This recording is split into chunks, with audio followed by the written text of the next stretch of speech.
First of all, I'd like to thank Belmont-Cragin United for organizing this, Portage-Cragin Library for hosting this, and each and every one of you for coming out on a cold night to listen to us talk. My name is Sean Starr, and I'm running to move the 31st Ward forward.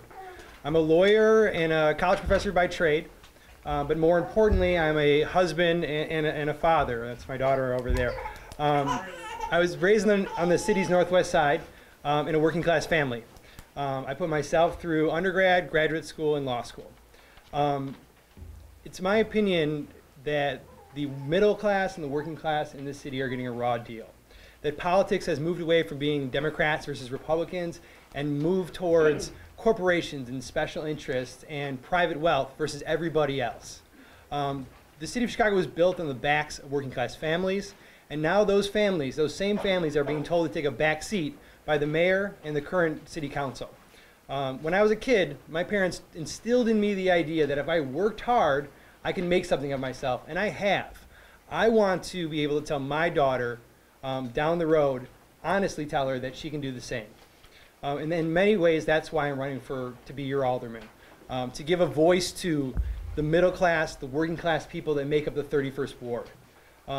More than anything, going door to door, what I've heard from you is that you feel like you've been left out of the conversation. I promise, if elected, I will make every single individual in the 31st Ward part of a dialogue about the future of the city and the future of this ward. I promise to work together with all the residents, whether they're voters or not, to revitalize the 31st Ward, to bring improvements to our public education system, to reduce crime and make our neighborhoods safe, to bring economic development, more businesses in the ward and more jobs in the ward, and something else that's very important to me, to maintain affordable housing in the ward.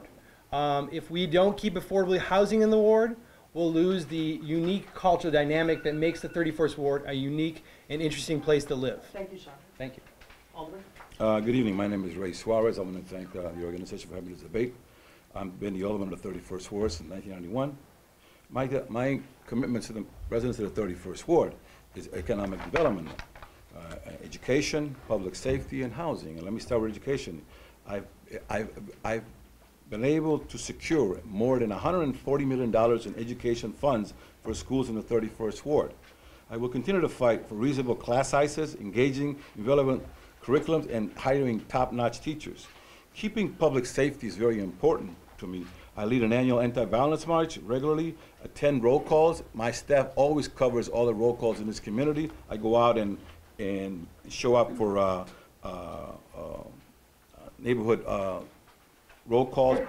I also has seen a drop in crime in the last 3 years. And today I just verified it again with the commander, and crime is 27% less than it was the previous year of 2013. I'm focused on economic development by bringing new jobs and ventures. I can tell you that I will be bringing 1,600 new jobs starting this year with the Macy building on Diversey and Pulaski. Fighting to bring jobs in this last 4 years, I brought over 2,200 new jobs into this community, and I can name them if you're interested in finding out later on. I have brought in $2 million in business grants and $700,000 from model corridor funding, and supporting 16 jobs in the areas. In terms of jobs, I brought in the brand new Com Edison facility. It's over here on Costner. I'm working to provide affordable rental housing in my ward. I have brought in a brand new 30-unit apartment building at 2935 North Central Avenue. It's a rental unit. 10% of that is affordable housing. I brought in over 404 senior citizen homes in this community for seniors. My latest program is on Cicero and Diversey, a brand new 70-unit senior apartment building with the most modern facility that they can have today. Thank you, Alderman. Good evening, everybody, and thank you also for being here tonight. That means that you're all interested in the future of this 31st Ward. My name is Milly Santiago, and I'm also a candidate for alderman. And the reason why I decided to run was because, first of all, I've been living in the ward for 31 years, exactly in the same house where I raised my two daughters. They are both the product of Chicago Public Schools. I came from Puerto Rico when I was already an adult, And one of the first things that I did was to enlist in the U.S. Army Reserves, because I was seeking opportunities for me to go to college, finish a career, and be a role model for my family and for future generations. I went to college, and I had a degree in journalism, and I was a reporter for about 25 years with the Spanish media. I covered all the news possible in the city of Chicago, from crime, education, breaking news, health, you name it. I was out there being the voice of my people, and I've been living in this 31st ward. I noticed that my ward is not progressing like the rest of the majority of the wards are. Like if you look, Logan Square, Humboldt Park, Bucktown, Roscoe Village, I mean, you name it. Those neighborhoods are so vibrant and they are booming by the day. Everybody wants to live in those areas. But I noticed that my ward, even though there's a lot of businesses and some projects that the alderman has brought, is still dark. It's still a ward that needs more. I think our families and our residents, our homeowners, deserve better. You know, I'm not a mediocre person, so I am tired of being happy with the average. And I think we could do better. I think our families deserve better. Our schools deserve better. Our teachers deserve better. Thank you so much. Oh, thank you. It was too short. Good evening, everyone. I am Irma Cornier. I am your alderwoman for the 31st Ward, your progressive Latina that's running here in the 31st Ward. I've been living in this ward for 20 years. I'm a community activist. I was raised by my grandparents that are community activists for faith-based organizations. I've done multiple different events throughout the years, since the age of my adolescence years, 17 here in Belmont-Cragin and Mosa, Kelvin Park. We've done several different organizations, and we've worked together with social services, providing free services, providing several events that occur with helping the public find out what their resources are, whether it be through the Department of Children and Family Services, through the Board of Health, organizing health fairs, all of that. I've been doing it volunteer. I've helped several different veterans free. I've also helped several seniors. I believe that we need change. We need someone that's positive. I believe that we need someone here from the community. I am from the community. I come from a low wealth neighborhood. I come from a low wealth background. I actually worked hard to obtain everything that I have. I've worked hard to get my master's degree from Loyola University, which I have, that it was a 2-year program I did within 1 year. And I was the only Puerto Rican that was able to transfer from Scoop. I have it's a degree in social justice and community development. I believe that we need to improve on crime, education, and we need to have resources for our youth. My main concern is the youth. I'm very concerned about the youth because of the gang activity that we have here.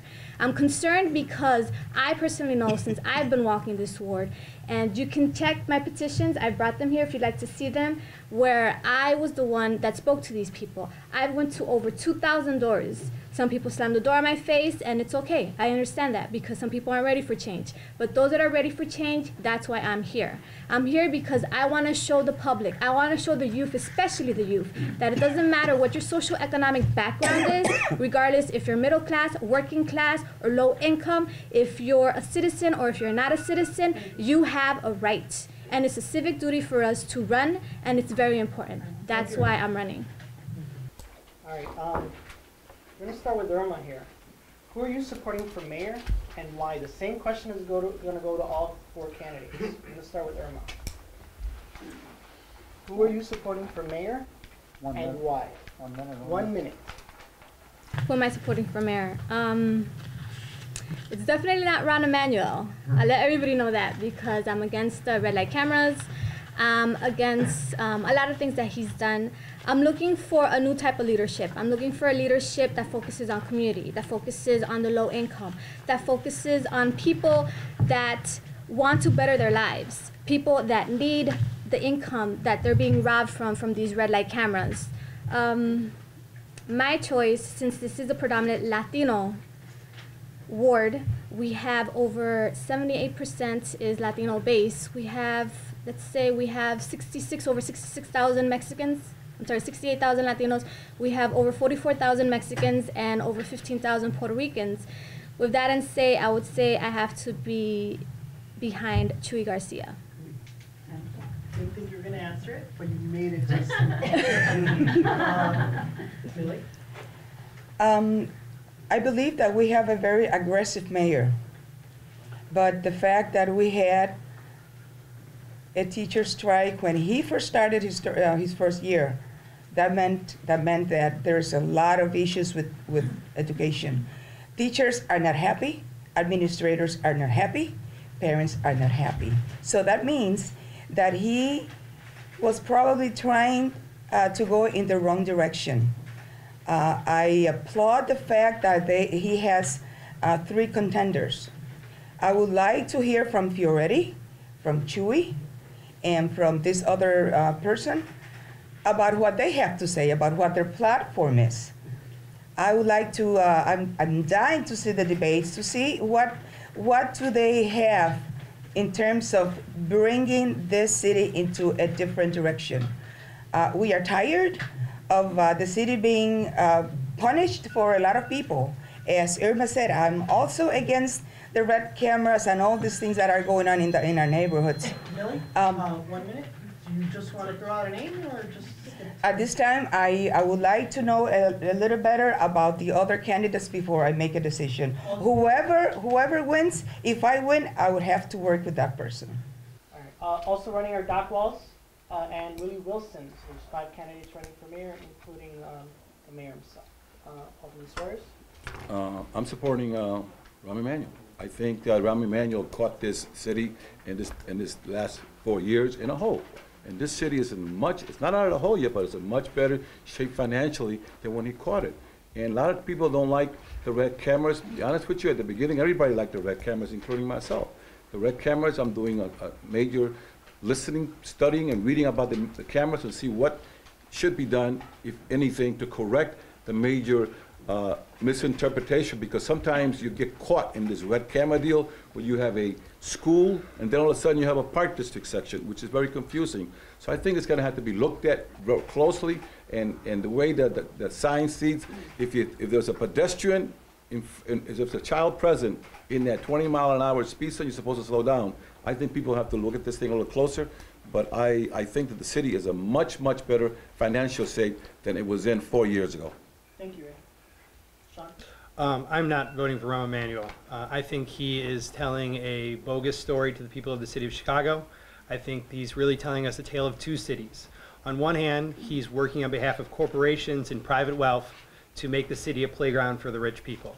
On the other hand, he is doing so at the expense of working class people, students, and the neighborhoods. The downtown area is developed. Some of the nicer, classier neighborhoods are developed, while other neighborhoods suffer. I'm supporting Chuy Garcia. It took me a little while to figure out if I was going to support Chuy or if I was going to support Bob Fioretti, because I think they both have really strong ideas, and I think they both would make good mayors. But after thinking about the 2 different candidates' positions, I think Chuy is progressive, and I'm more closely aligned with his agenda. I think if Chuy's elected, Chuy and the new progressive alderman can rewrite the narrative of this city for all Chicagoans. Historically, the 31st Ward has had more aldermen go to jail than anywhere else in the city. What will you do, or what have you done to stop patronage, nepotism, and waste in Chicago government and politics? We're going to allow for up to 2 minutes for this answer, and we're going to start with Alderman Suarez. What have I done to stop the nepotism? What will you do, or what have you done to stop patronage, nepotism, and waste in Chicago government and politics? In the present time, there is no so-called patronage. I don't know of any. I have never written a letter since I've been the alderman to have anybody hired in the city of Chicago, because that's gone. Those days are gone. In terms of making sure that things are run properly, we have rules in my office about people coming in, and if somebody comes into my office and the first word out of his mouth is, we're going to make a donation, that conversation is over. He has to leave. I'm here to run an administration that gives people the service they deserve, because they deserve it, because they live there and they're entitled to it, and they pay taxes. And we do that every day, day in and day out in our office with no questions asked. And I believe that it is so important to make sure that the people in our community feel that they can come in and get service at what they deserve, which is whatever they pay for their taxes, and that's it. A part of the question, if you'd like, you don't have to answer it, is waste in Chicago government also, not just. Well, ways in Chicago government, but as we find ways, we're starting to get rid of it, and it falls under the administration's recommendations, and whatever recommendations come in from the departments, and they start cutting, we're supporting most of those cuts until we get this budget under control. Okay. Thank you, Alderman. Sean? Nepotism and patronage are generally considered to be unconstitutional, and they are considered to be unconstitutional because they are contrary to they undermine equal unbiased elections, they decrease employment rights, and they take away public money and put it into private hands. So if I'm elected, I will run a transparent office which will hire the most qualified person for the job. Ideally, those people will be people that live in the 31st Ward. I will give preference to hiring people in the 31st Ward. I want to have an inclusive office that is inclusive to the entire community. You know, the patronage system and the nepotism system are antiquated old Chicago political machine systems. And there's two political machine candidates in this race. I made a vow to run as an independent. You know, while political machines are about getting people elected, they're not about necessarily representing the interests of the community. You know, one thing I did hear along the campaign trail was that people were concerned about this issue, and I'm concerned about it too. I vow to have an open office that's available to anybody. If anybody has any questions about the way we do business, you can come to my office any day of the week and talk to us. Transparency, I think, and accountability are the only way to eliminate patronism and nepotism in the city of Chicago. Irma? So I'm all about accountability and transparency. There's an ordinance that I would completely propose for. I'm about the Transparency 2.0, which allows the constituents, the public, to see exactly what's going with the dollars, what's happening with the public money, that the tax dollars, the tax monies that are being paid to pay for the actual staff. I believe that we should focus just on the community residents. I don't believe in nepotism. I don't believe in patronage. Like Alderman Suarez stated earlier, that has been already deceased, it's already gone. I believe that people have to be chosen because of their experience, because they live in the ward. We need to provide jobs to the people that live in the ward, but people that are qualified, people that have the certifications, people that have the degrees, and the people that have the right to actually be in the actual office or to work for the city or for government bodies. But it should not be based because someone's related to me or because someone's best friends with me. Anything you want to add? You got a minute? No.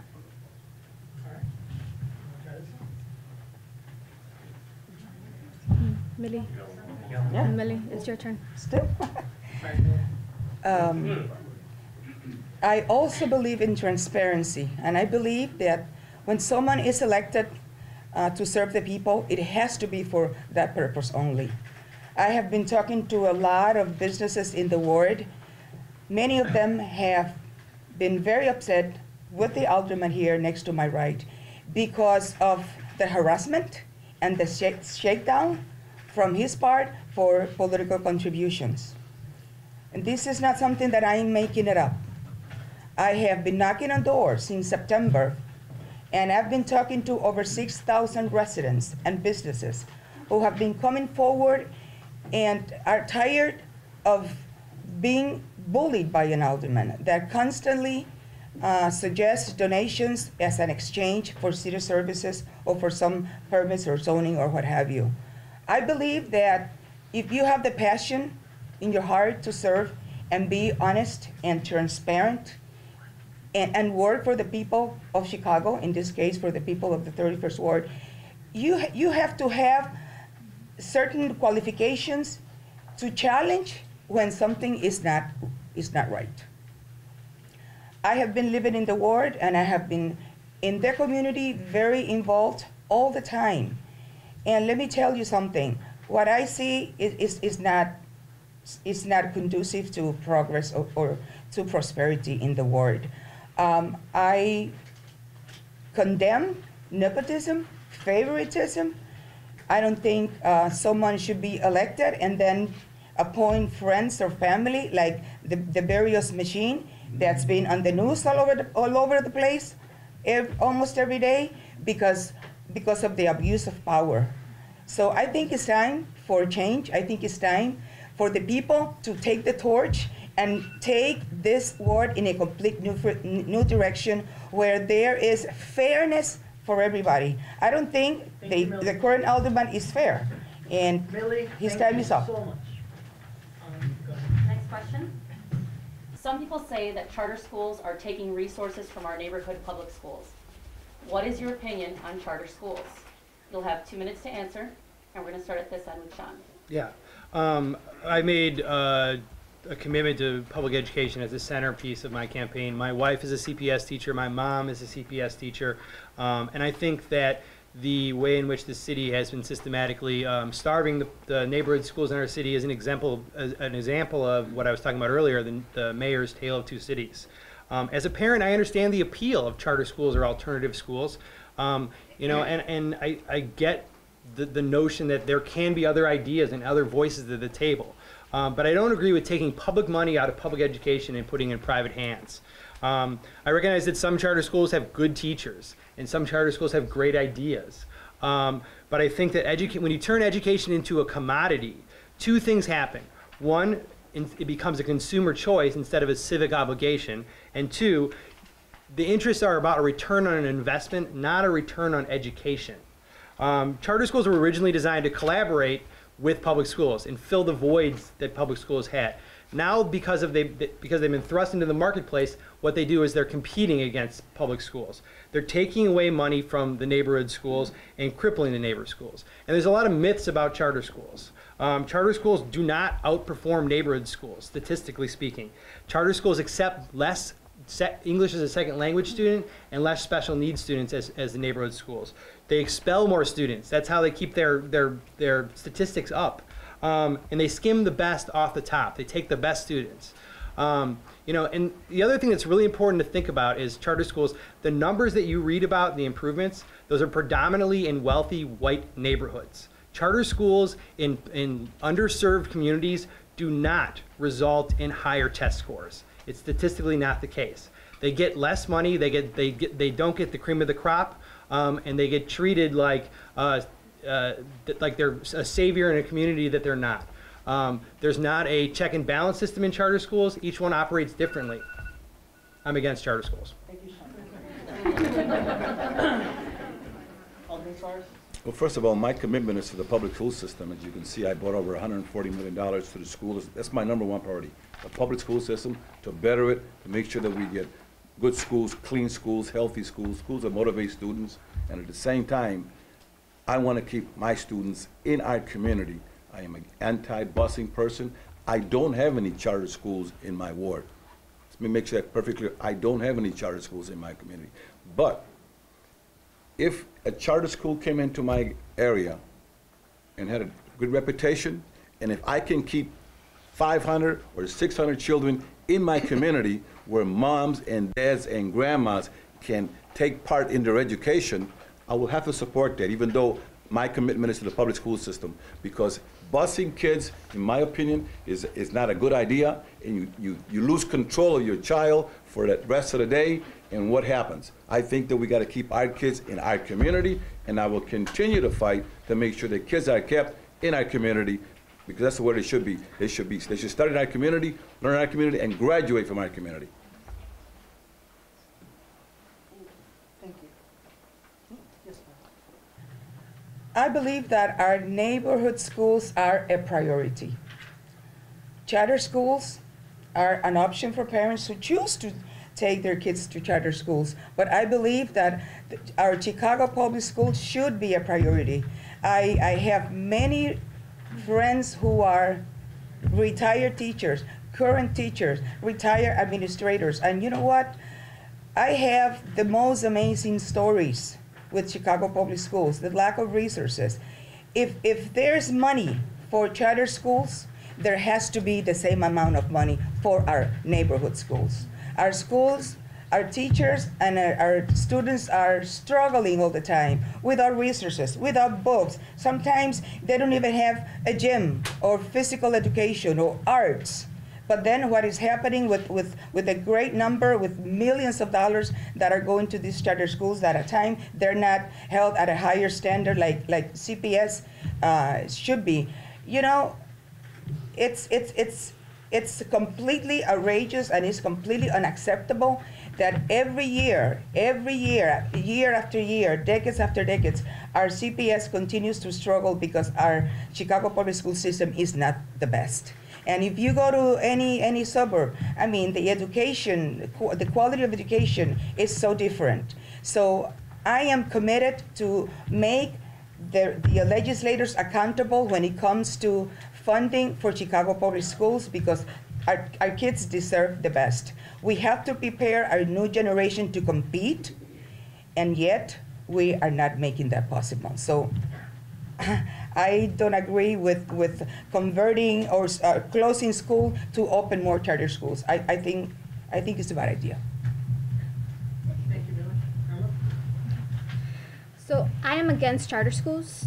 For me, charter schools are for profit and divert money to private companies instead of the classroom. As much as $14 million in management fees were diverted to private companies across 8 large Chicago charter networks at a time when public school budgets were slashed.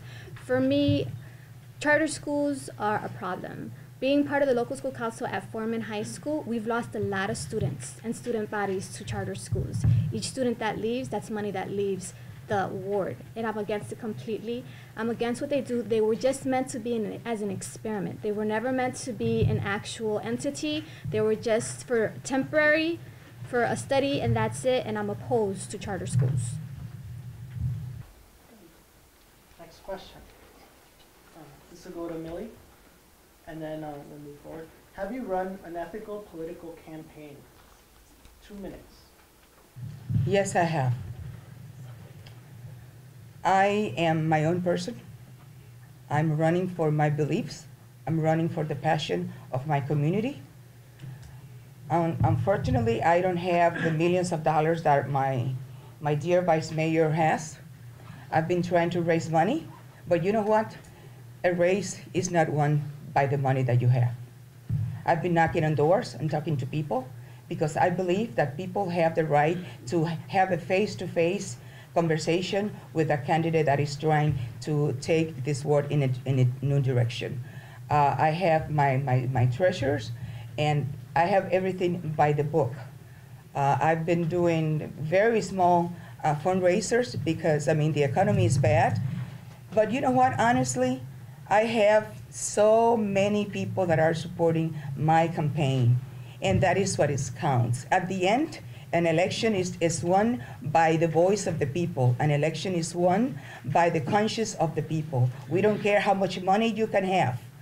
We've had examples of people having a lot of money, and then what happens? That candidate loses to someone who was new, or someone who didn't have an organization, or someone who didn't have money, like our past state representative, Tony Berrios. And when that happens, that means that you can win. You can win on a positive agenda. You can win on a conviction that you could be a good leader and you could take this ward in a different direction. And I really count on people to take responsibility and to have that voice February 24th. Thank you, Millie. Alderman Suarez, have you run an ethical political campaign? Yes, I have. I'm running a political ethical campaign. I've always have, and I always will, and I will follow the rules to the letter. I run an ethical campaign, and I've gotten support from people that live in this community and are happy with most of the things that are happening. Now you don't do everything right, but people are happy with what's happening. We have economic development, and it looks good. Our school systems, while it's not the best, it has improved tremendously. We just took, for an example, Kelvin Park High School will be similar to the curriculum that Lane High School has in terms of Kelvin Park is a 7th and 8th grade high school now, besides 9, 10, 11, and 12. We just got $9.5 million, and I got it from to improve that system over there. We've renovated the building, we added cameras, we fixed the pool, we got the girls' locker room redone. We're going to have it redone this year. The The school has been repainted, it's got a backup electrical system, a generator. This school is ready to take the challenge and take the children to the next level. But let me tell you something. We can bring hundreds of millions of dollars into our educational system. Education starts at home, and I ask parents every time I talk to them that they gotta take an active role in their children's education. And I will continue to fight for that because my #1 priority is education. If we educate our children and everybody gets involved, we're gonna have less crime and less problems out in our society. I will tell you that I run an ethical campaign. I will continue to do that, and I will follow it to the letter. Thank you. Sean Starr, have you run an ethical political campaign? Can I just talk about schools all the time? No, I'm just kidding. Yeah, I've run an ethical political campaign. As an attorney, I'm an officer of the court. And as an officer of the court, I have an obligation to follow the letter of the law. More importantly, though, as a dad, I have an obligation to set a good example for my daughter and follow the rules. While some of the other candidates in this race are backed by big political machines and are running because they have with a lot of money and running because they have taken pictures with famous people, I'm running as an independent, progressive, populist candidate. I'm running because I think that there is a new rising tide in the city of Chicago of people who care about their neighbors, care about the things that matter to all people or to the majority of people instead of special interests in individuals.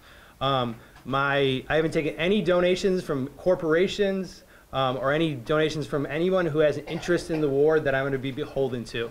And there's certainly 2 candidates in this race that can't say that. If I'm elected, I will be an independent voice for the people of the 31st Ward. All my volunteers are the people that live in the 31st Ward or live just outside of the 31st Ward in Humboldt Park and Logan Square, with the exception of some Columbia College students who are my former students who wanted to help me out because we've stayed in contact and they're excited about the political process. If I'm anything, I'm an ethical politician. I think there's room to change the 31st Ward, and there's a need to change the 31st Ward. If we can bring an ethical alderman into office, everyone's voice in the room will matter, and everyone should really think about that when they go to the polls on February 24th. Thank you, Sean. Irma Cornier, have you run an ethical political campaign? I have run an ethical and political campaign. As a progressive Latina, I believe in good government and transparency. Transparency is extremely important. As I stated earlier, I've made the majority of the donations in my campaign. Usually first-time candidates, that's what ends up happening. Majority do that. I've had ministers, retired ministers, also donate to the campaign. I've had people from the ward and outside the ward that have helped me with the actual campaign and door knocking as well. I can say and I can attest that, like Sean stated, other individuals have done other means. I have information here if you'd like afterwards to see where I was challenged by a certain candidate. And I have some pictures, very interesting pictures of some information that has not been reported, that should have been reported, like mailers. Mailers cost easily $10,000 and that was not reported. You can see all my information. It's on elections.io.gov. You can see my name, Irma Cornier, IRMACORNIER. There is a candidate that did misspell her name, so it's kind of difficult to find those transactions. But I can attest, and I can personally say that I am all about transparency. I've always been about transparency. That has been instilled for me since childhood, and I have run an ethical campaign. Thank you. We're going to open it up to questions from the audience. Questions will be asked by 31st Ward residents.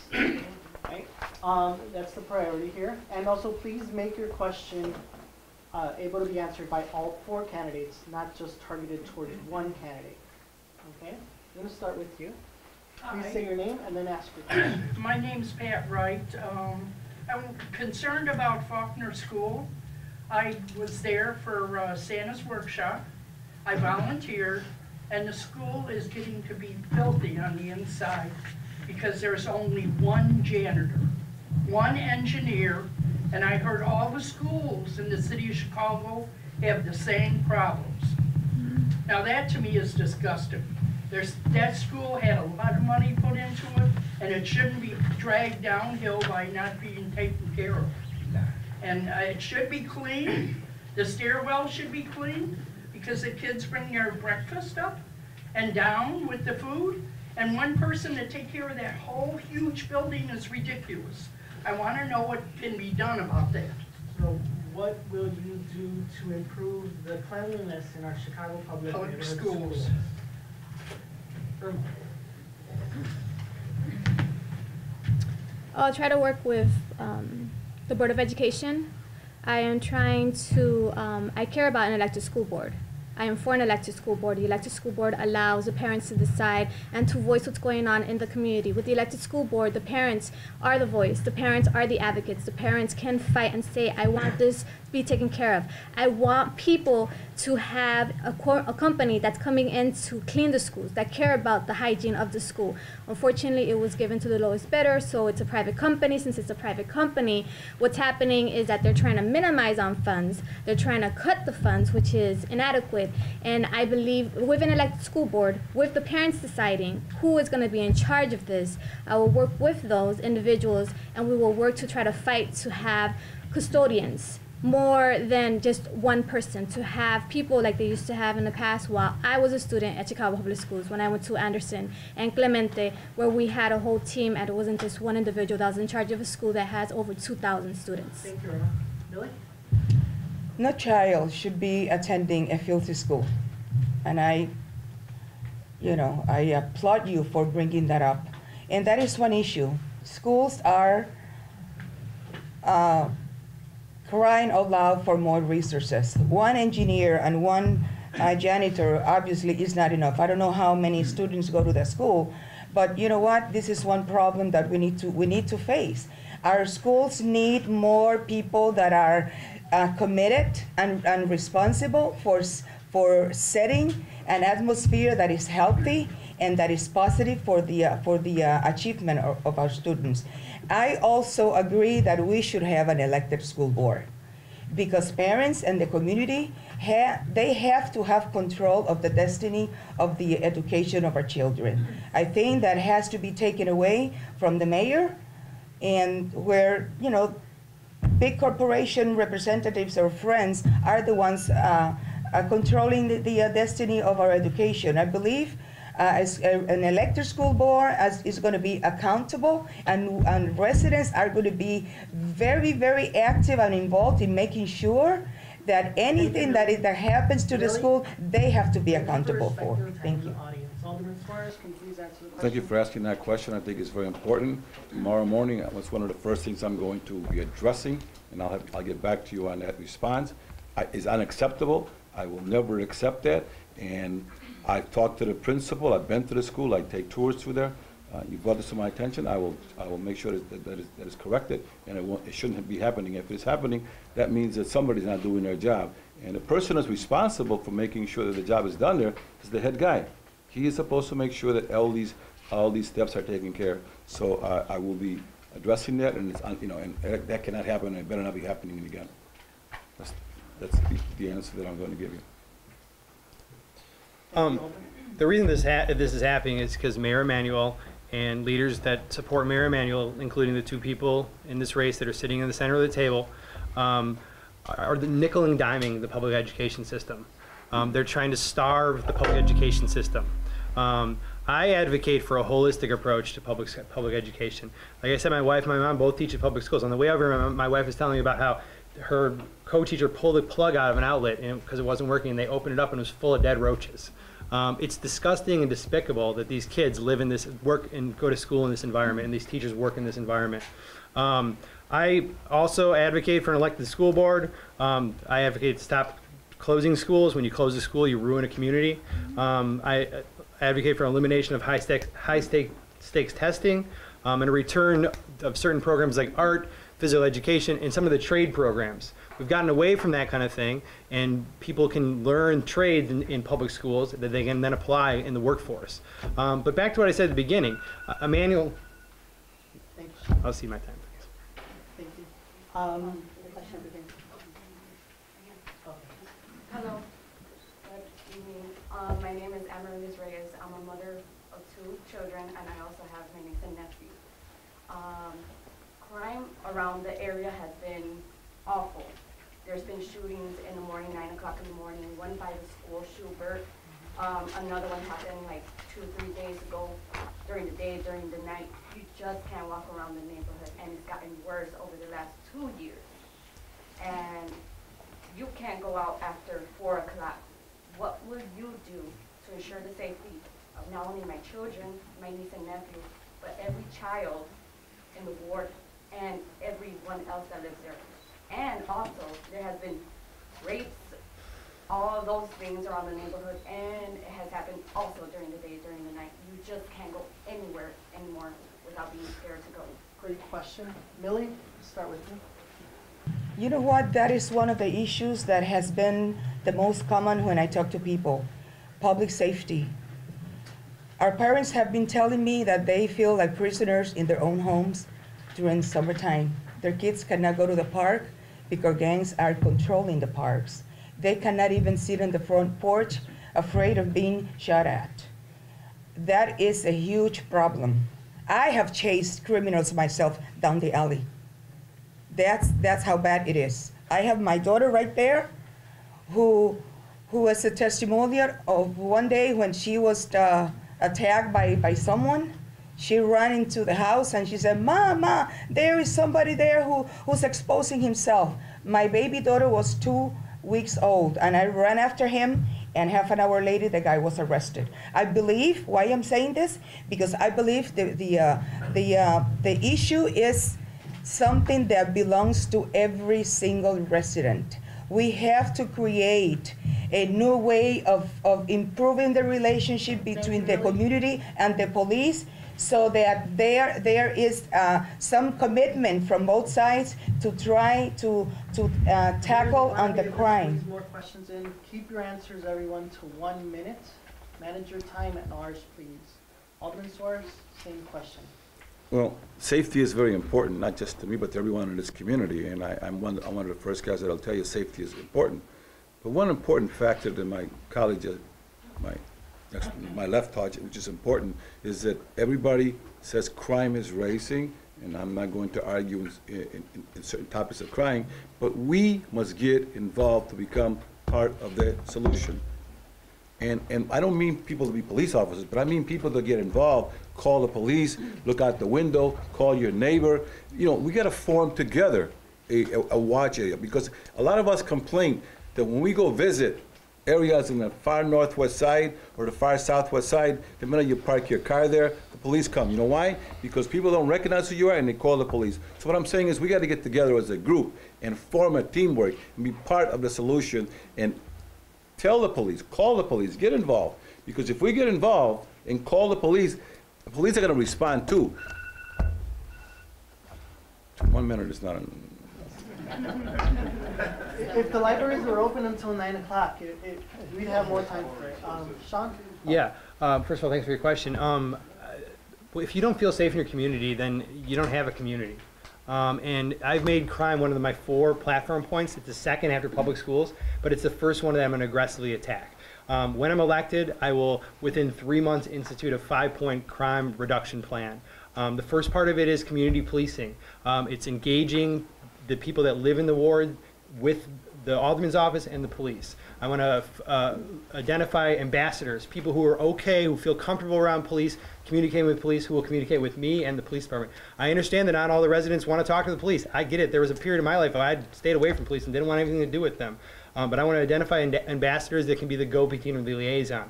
I also want to integrate social media, a way to anonymously communicate if you see crimes. People are afraid to report crimes because they're afraid of retribution. I want to make it easier for you to do that. Second thing is more jobs and more job trading in the ward. If people have jobs and people are able to work, there's less crime in a community. There's studies that across the board that comprehensively tell us that. I have more stuff too, but I'll leave it. I want to increase community policing. I would want to have the residents also involved by the blocks, organize them, and to have a watch list for someone to actually report it, to feel if they want to do it anonymously or they can do it through the website, which is available at the City of Chicago as well. I want to help bring in economic development. Like Sean stated earlier, if you have jobs, that reduces the crime. What's happening is that there's a high unemployment rate. Since there's a high unemployment rate, you have crime. You have these issues that are going on. I want to incorporate a community center. If we have a community center, we've never had a community center in the 20 years that I've been here. And if we have that community center, we can focus on these kids, we can focus on the youth. What's happening is that these gangs are recruiting the kids. They're door knocking, they're organized, they're highly sophisticated. And I've met these gangs. I've been followed by these gangs. I've been harassed by these gangs. But I tell them, hey, you want to vote? Hey, it's your right. It's your duty. And they walk away. But if you educate them, if you give them love, if you give them care, then you can actually improve the quality of life in the actual ward. Thank you. Hi, I'm Adriana McLean. I've been living in the ward for about 7 months now.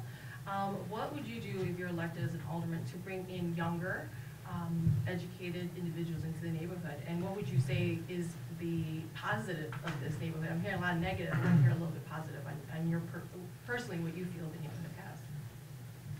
Sean?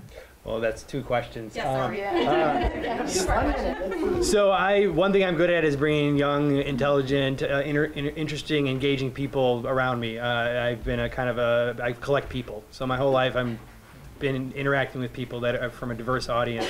But I think we need to open the ward up a little bit and bring some new businesses in. I think we need to bring businesses in, though, with the consult of the community. I think that it's important to talk to community members about what kind of businesses they want, and have their voice be part of the vetting process, whether or not we bring new businesses in. Affordable housing is really important to me. And I think that if you bring the wrong kind of businesses in, it creates a situation where people are displaced. And the last thing I want to do, if I'm elected alderman, is displace the residents in this ward. What was the other part of your question? Something positive. So something positive about the ward? The people. The best thing about this campaign so far is knocking on doors and meeting people and hearing their stories. Learning about people who've been in the ward 20, 30, 40, 50 years, and people like 7 months. Learning what their interests in the ward are and what they want to see happen.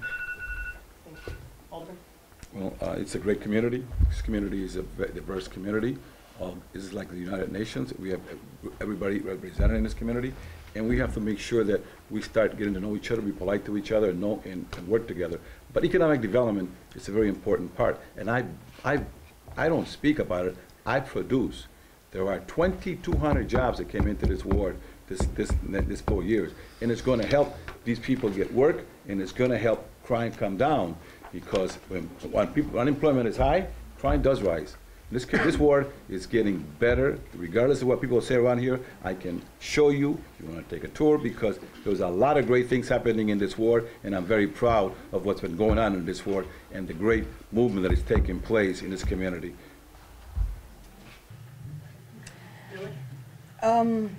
You know what?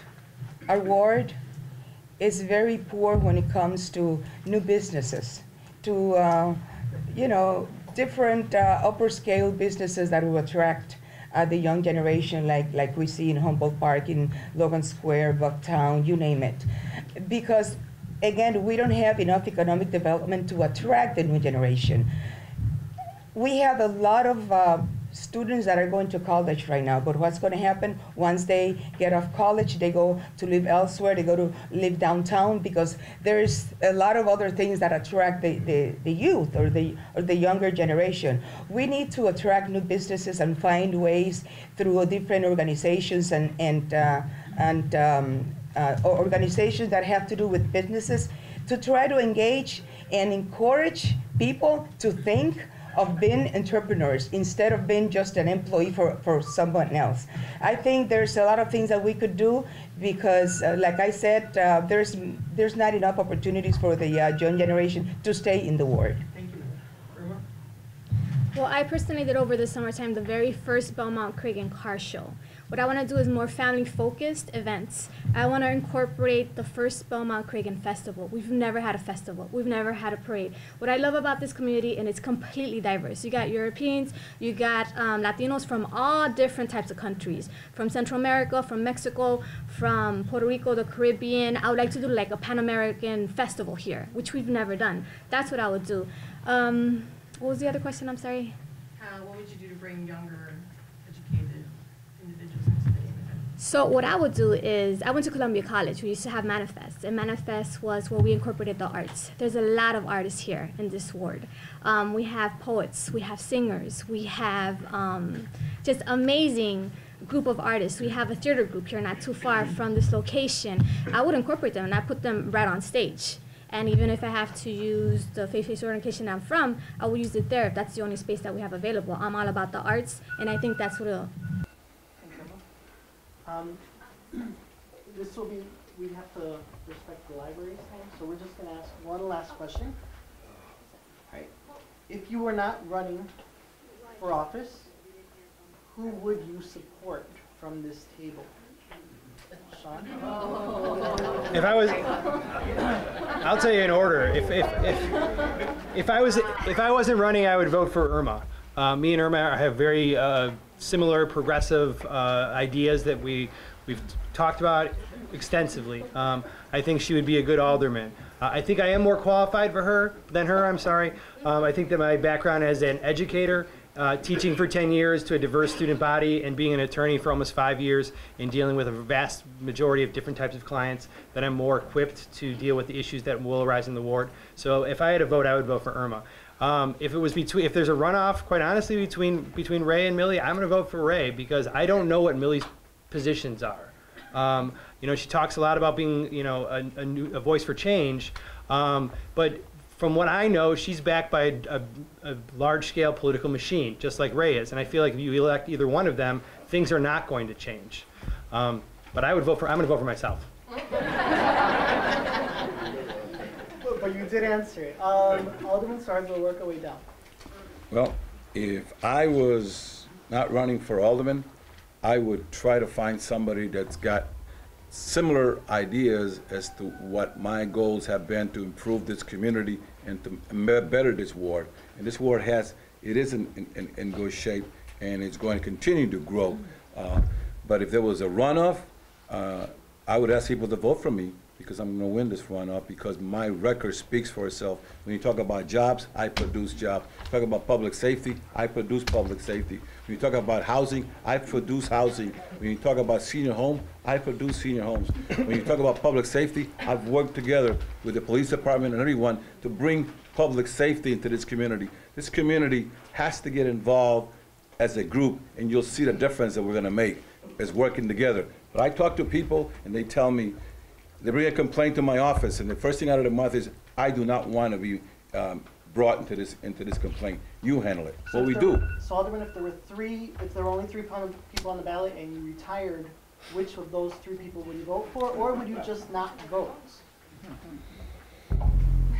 I haven't thought about that, and that's like, I'm not, and honest, I mean. Here you go. Millie. You know, I really like Sean a lot. I think he's a candidate that is very qualified, but I wonder why he has this thing against me. We should all be united here with a common ground, with a common denominator to try to get rid of him, because he's been here for 24 years, and yet we have not done enough. We have done not enough. Because we are running, the 3 of us are running for a reason. I think we have something in common. You want to run because you believe that the ward is not going in the right direction. Sean also. I really like this guy. I mean, and he's been saying that I'm part of a machine. Not at all. I welcome those individuals, elected officials or not elected officials, who agree to bring this machine down and to disappear and to retire Mr. Suarez. Millie? Period. So would you not vote, or would you vote for one of these other candidates? Absolutely. You know, if you are in the runoff, I would vote for you. One word answer. One answer. Come on, let him mile. What is the question again? If you're going to run up, I will vote for you. Or for you. This is about unity, not about creating enemies. I mean, I don't like to use the word opponent. Millie? Thank you. Irma? That's a very hard question. That was a curveball. I wasn't expecting that question to be asked. I would say I would want someone that's about community development, economic development, someone that has the best interest of the community. I've worked for city council, I've been in this community, I understand the struggles of the people. Like I stated earlier, it's predominantly Latino, 78%, as a matter of fact, Latino. So I think the people will want someone that has their best interests at heart. I really don't want to pick someone. Do I have to pick one person, or you don't vote. or I don't vote? Being progressive and being the fact that we do have the same ideologies, I would vote for Sean. Alonzo, we didn't hear from everyone on the elected board question. Specifically. Oh, here's what I'm gonna add to it, only because we have to get out of the library because they do close at 8. But all of the candidates are on our Facebook page. They're on Facebook, so if you wanna ask that question, and you can also look at the questionnaires and sometimes, or the Tribune to find the answer, and I'll post that up tonight. I'm the moderator for the Facebook page for Belmont-Cragin United. I'm sure the candidates will take some of their time in the next couple of days or weeks to answer everyone's questions if you post it on the Facebook page, because that's what they should be doing anyways, right? Right now what we're gonna do is give the candidates 2 minutes to provide a closing statement. I do want that answer, right? And I think some of them did already answer. That was. I know. And so. Yeah, I know, that's all I wanna know. But we don't have And answers. those sometimes Yes, they do have those questions, those answers. So 2-minute closing statement on why you think the 31st Ward should have you as the next alderman. Let's start with the incumbent. Alderman Suarez, that would be you. Yes, sir. All right, thank you. First of all, I want to thank you everybody for being here tonight. I believe that I deserve the chance to be reelected again. If my record speaks for itself, I have a tremendous record in education in terms of bringing money to this community to help our schools. $140 million is nothing to sneeze at. It's a lot of money, and it's built schools, it modernized schools, it helps schools hire teachers, it helps solve problems, and I'm going to continue to do that. I also believe that our public safety campaign is going to continue. Community policing, having marches, attending roll calls, and having meetings with people in their homes if they want to meet, discussing problems in their community and how we can effectively solve their problems. As far as economic development, listen, 1,600 jobs in one location is going to be a lot of jobs to help young people if they want to. It's a variety of different jobs. And if you're talking about other jobs that I brought into this community, I brought Walmart to this community. Wendy's just came into this community. So I have a record. Housing for seniors. I have built 4 senior apartment buildings in the 31st Ward. The 4th one is going to be built on George and Cicero, and is one of the most modern facilities that can be put today so people can live safe, clean, and for the rest of their life very comfortably. And when it comes to housing, in this community, we haven't had any major building of apartments. I just finally put a 30-unit apartment building at 2935 North Central. It's a brand new building, and 10% of that is for affordable housing, which is 1.52 units. The rest of the 28 units are market rate. We're going to continue to look. Also, economic development. When you talk about economic development, you have to have a great. Thank you, Alderman. What's your punch number? 54. Good. Millie? 2 minutes. I want a candidate that has the heart in public service. And when I see that, my 2 friends here on the left and on the right, kind of attack me instead of just coming together to try to elect a new alderman, it's something that I just don't understand. I think they are both kind of combined to help Suarez more than themselves, honestly, because we recently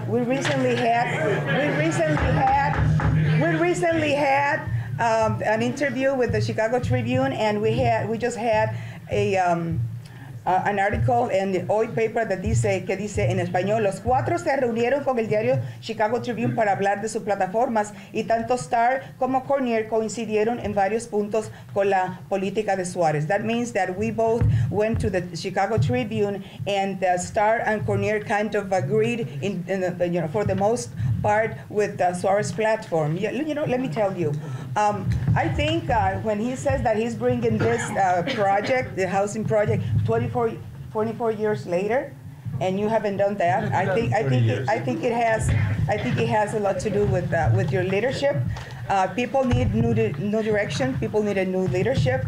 And you know what? I am committed to people. And if I am elected, I want to make sure that every single project that is brought to the ward is consulted by the residents. I think the resident have to have a voice on everything that's happening. We owe the respect to all of them because you put the politician in office. So you deserve that respect when something is happening so that you are in a participatory process.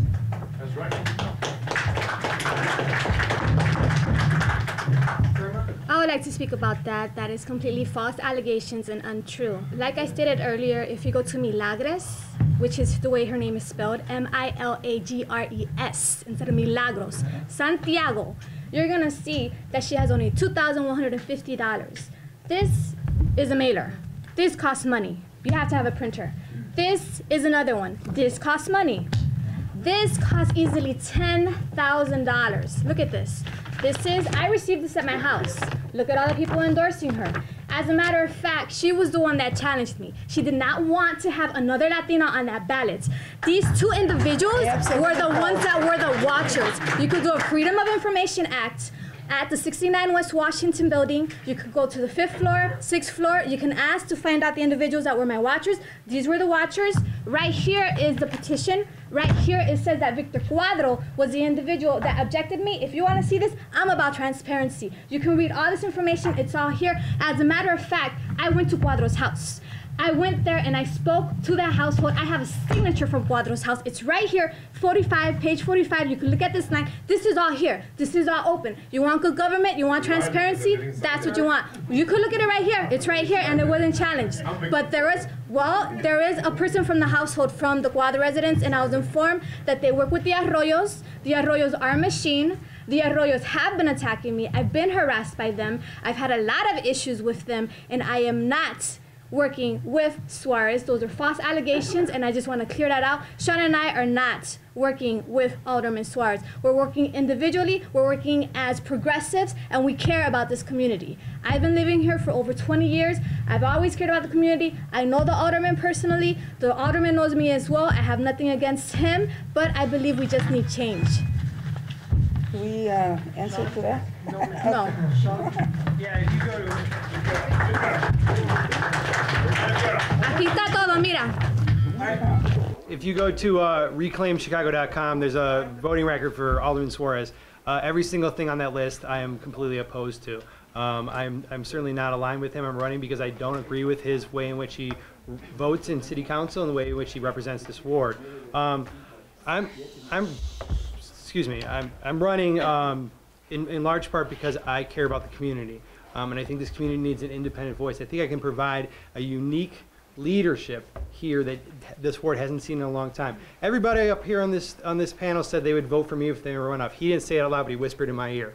Sorry to call you out. They did so because I'm uniquely qualified to lead this community. I don't dislike Millie Santiago. What I said was I don't have any idea what she stands for. I think she's pulling the wool over the community's eyes by pretending to be every possible thing she can in order to get elected. My record and what I stand for is very clear. If you look at my website, if you look at my Facebook page, I'm very clear about what I stand for. On every single issue, I have an answer for the way I stand. I'm a progressive, I'm a populist, and I will represent every single person in this ward. If I'm elected 4 years from now, if you want me to, I will know your name. If you call my office, if you come to my office, I will know your name, and we will be friends, or at least we'll be in it together. Thank you.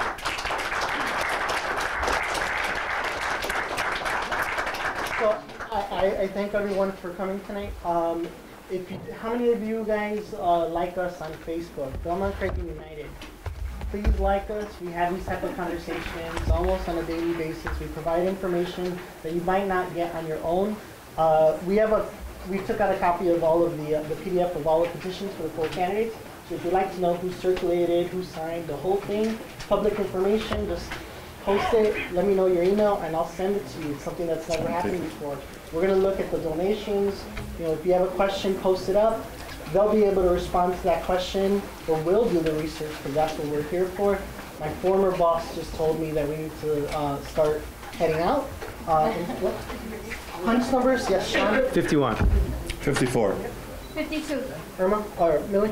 What? Your punch number for your campaign. 53. Thank you.